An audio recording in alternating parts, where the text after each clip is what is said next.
counting down the most underrated Survivor seasons of all time. The inspiration for this video came after the controversial Survivor seasons ranking list provided from Rob as a podcast. RHAP created the most highly anticipated Survivor season rankings list of all time, and I think they got the ratings wrong. The all-time top 40 rankings list has a ton of glaring issues from a first glance. Today we're going to dive deep into the world of Survivor and figure out what are the most underrated seasons of all time, based on Rob's top 40 rankings. Flynn Masters is joining us today to help break it all down. I'll place a link to his channel down in the description.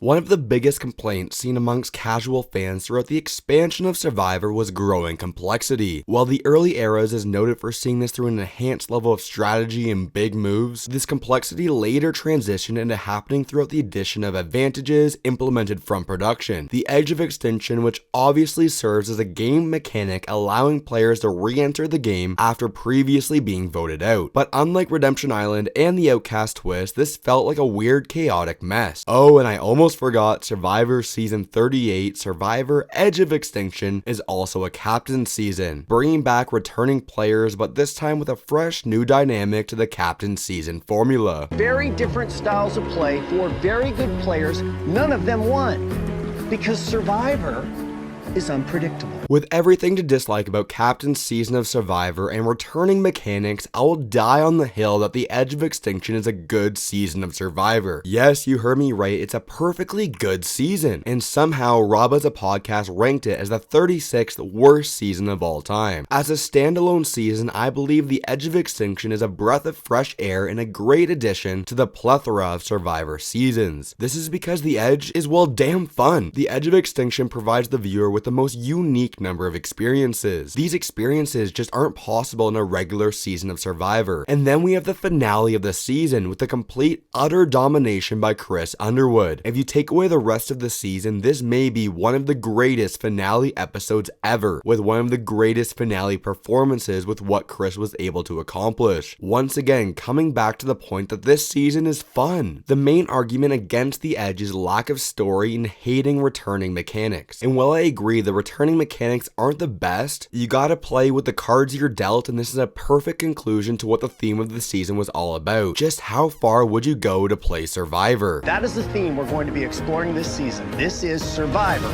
Edge of Extinction.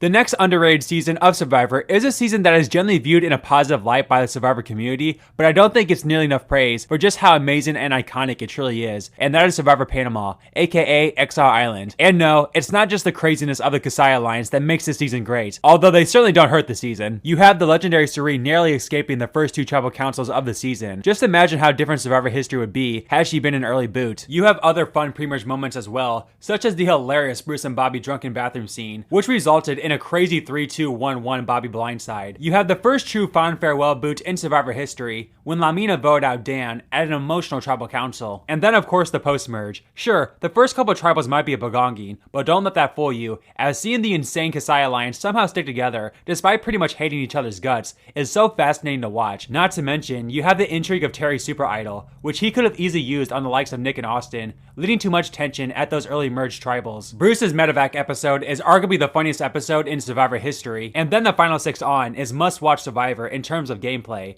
We of course have Cerie's iconic 3-2-1 blindside on Courtney, Shane's blindside at the final 5, Danielle winning the fire making challenge at 4, only to miraculously win the final media challenge, and in turn on Terry the very next vote. The final 4 contained one person from each of the starting tribes, and ours might just be the most underrated winner in Survivor history, as a 24-year-old was the one to keep the insane personalities of Kasaya intact at the merge. And yeah, speaking of Kasaya, how could I talk about that tribe this long without mentioning this person's name? Shane frickin' Powers. Yo, man, we also gotta stop worrying.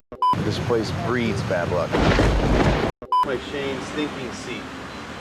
It's mine for the rest of the please. Actually, could no one else sit on my thinking seat? Obviously, dude, I've never been in your apartment. I don't know if it's or not. It was an adjective. I know. Don't take everything so personal. I'm communicating with people, not on this island. I think it's important to explain that my own subjective view of this season might be a little different simply based on nostalgia, as this was my first complete season of Survivor I ever watched. The underdog story of the I-24 is one of the most insane things to ever happen in Survivor, and you better call it a comeback as the I-24 manages to be the final 4 players left in the season, even though at one point they were down in numbers 4-8 after Candace and Penner stepped off the mat and mutinied over to the other tribe. Having them come together almost out of desperation to survive felt so real, and I really don't think Survivor could have written a better season themselves if they tried. And to cap it off, the season finale just feels so poetic as Ozzy and Yul battle it out to see who will be crowned the sole survivor of the season. Having these two players here sitting side by side in this finale is the perfect end to the perfect story, as they ultimately played opposite games, as the physical portion with Ozzy versus the strategic portion with Yul. A big theme all the underrated seasons on this list include is having a strong conclusion to their storylines. It doesn't really matter how a season starts off, if they're able to finish strong, it leaves a good taste in the mouth. 4 votes Yul, 4 votes Ozzy. Yul, who dominated strategically like maybe nobody else ever has. Ozzy, who dominated physically. On top of that, we have iconic moments on top of iconic moments, like Billy falling in love and Cowboy figuring out how to defeat the hidden immunity idol. Although Rob as a podcast ranked this season 19 out of 40, in the world I live in, that's still not good enough.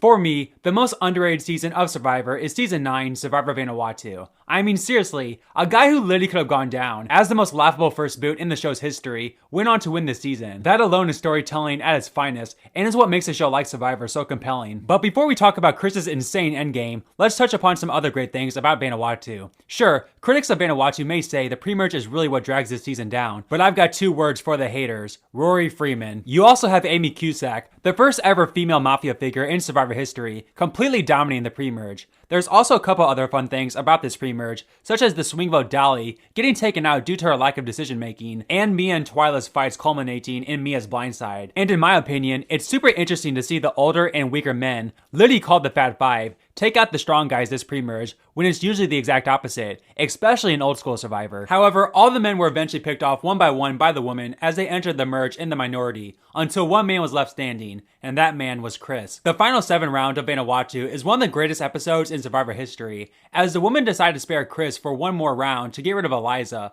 only for the Scout Twyla duo to pair up with the outsiders of Chris and Eliza to blindside Leanne, after she literally told her loved one she was safe that night. Chris then dominated the endgame, winning 2 immunities, blindsiding the likes of Julie and Eliza, and having one of the greatest final tribal council performances of all time. This resulted in Chris winning Vanuatu, which literally seemed impossible at many points throughout the season. When you combine this insane underdog narrative with the other fun moments and tribals throughout the season, Vanuatu is a season that definitely deserves to be mentioned when talking about great old school Survivor seasons.